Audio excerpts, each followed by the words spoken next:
Hey guys, welcome back to another video in SugarPinkDIY. My name is Brenda, and as you can see, I'm outside. I was just taking my little cat for a walk, but now I just put him back inside because it's really cold outside. It's like 24 degrees Fahrenheit.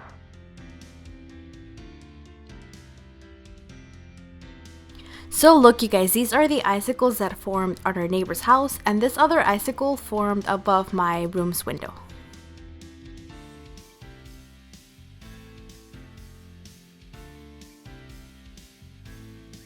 But in this video, I want to share with you guys how I make my stickers, what designs I usually make, what application I use to design them, and what machine I have to cut my stickers. So I have the Silhouette Cameo 2, and your settings will vary depending on what machine you have, what application you're using to make your stickers, and as well as what material you're using to print your stickers. But we'll talk about that further in the video, so now let's go on to the video. But before we go on with the stickers, I want to share with you guys this tea recipe, which is perfect for these winter days or winter season. And you'll need honey, agave honey, 2 orange slices, and a little bit of lime or lemon juice, whichever you prefer.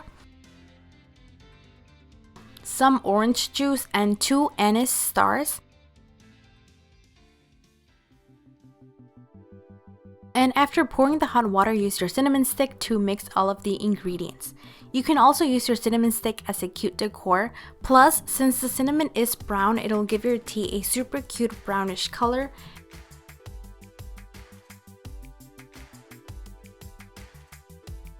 And this is how your tea will end up looking. It's super easy and super fast to make. Now, to start with your designs or your stickers, you'll need to open your designing application. In this case, I'm using Adobe Illustrator. But there are many apps that you can use depending on what device or what brand you're using. So for example, if you're using Apple or you have an iPad, you can use Procreate, but if you have a Microsoft device, then you can also use Paint. One tip when you're making your stickers or you're designing them, have all of your swatches ready. So for example, in this case, I'm only using 3 colors to make all of my designs. So I made 3 squares and I filled them in with 3 different shades of pink. This way you can always use the eyedropper tool to pick up the colors and add them onto your designs, which makes things easier and will also allow you to be more consistent or more constant with the colors you're using. In addition, you can also use the brush tool to draw or write in a lettering or cursive form, as well as you can use the typing tool to actually type in letters, words, or cute phrases. Another fun and super useful tip is to use an actual photo or picture as reference and then make it into a sticker. So for example, I really wanted to make a camera sticker, so I got an image from the internet and then I'll be using it as a reference. And of course, you can always change the color, the design, or anything you'd like to make it similar but not exactly the same. So for example, I made my camera pink. Also, instead of using the actual camera brand, which in this case is Nikon, I typed in the word love, and instead of the numbers, I added XOXO or hugs and kisses. As for the lens, instead of using or typing the actual lens info, I added a small phrase and 2 cute small hearts to give it more detail and make it look more complete. The next step is to arrange your stickers or place them within a page of 11 by 8.5 inches, which is the layout of a regular printer paper. Then save it as a PNG to have a transparent background and therefore be able to transfer it over onto your cutting app. Once you have your cutting app open, click and drag your sticker document or PNG onto your cutting app. Then just make sure to size your document or your stickers or designs according to the actual page size, which in this case is 11 by 8.5 inches. Click on the Page Setup tab, then on Registration Marks, and check On to activate the registration marks. And they should appear on the page layout just like this. Now these marks will allow your machine to register the stickers and their position within the page and therefore be able to cut them accordingly. You will also need to click on the trace panel, which is labeled with a small butterfly. Once the page or panel changes, click on select trace area, which will give you access to a square, which you'll expand above or over your stickers. Once you're done selecting, the stickers will be highlighted in yellow, and then once you're done with that, click on trace. As for the threshold, move it to 100 or until the stickers are completely highlighted in yellow. Then click on the trace outer edge, then on the star icon, then on offset, and this will add a white stroke around our stickers. Then click and drag your stickers to the side, and the first border or the outside stroke will allow us to have a white stroke, so we will select the inner border and then click delete to erase. Sometimes we'll end up with some inner traces, so when we send this to the cutting machine, the machine will actually cut it. So to delete, click on the edit points icon, then click on your sticker, and all of these little points will appear. Then just click on the ones you want to delete until they turn red.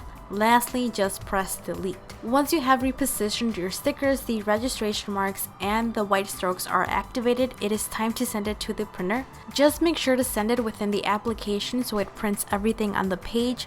So for example, the registration marks and the stickers.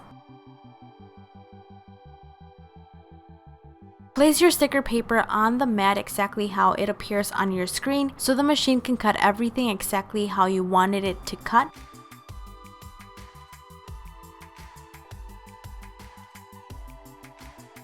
Also, the machine has these little arrows with which the mat needs to be aligned with.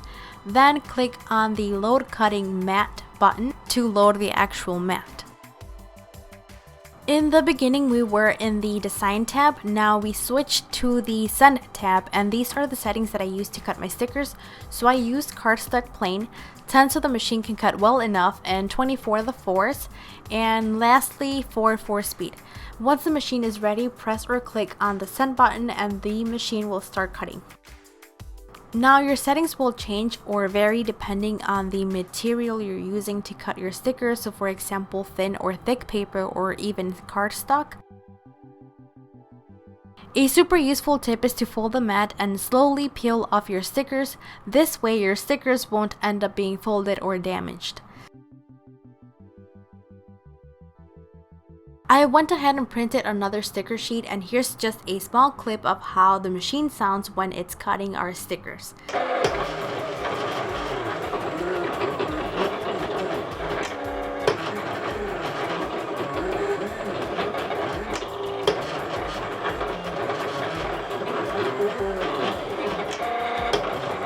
And then here's another small time lapse on how the stickers are being cut. In case you don't want to use a machine, you can also use some scissors to cut them while listening to music or listening to a podcast or whatever you like to listen to or watch on the internet.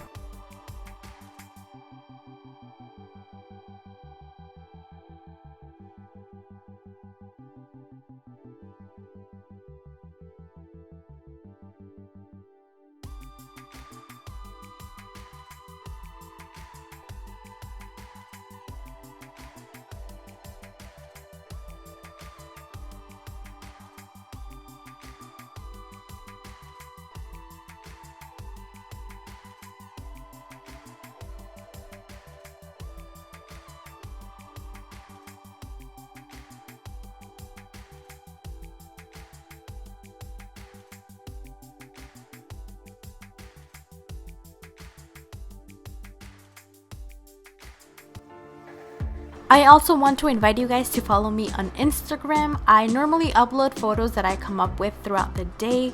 For example, I decided to upload pink photos because of Valentine's Day, since tomorrow is Valentine's Day.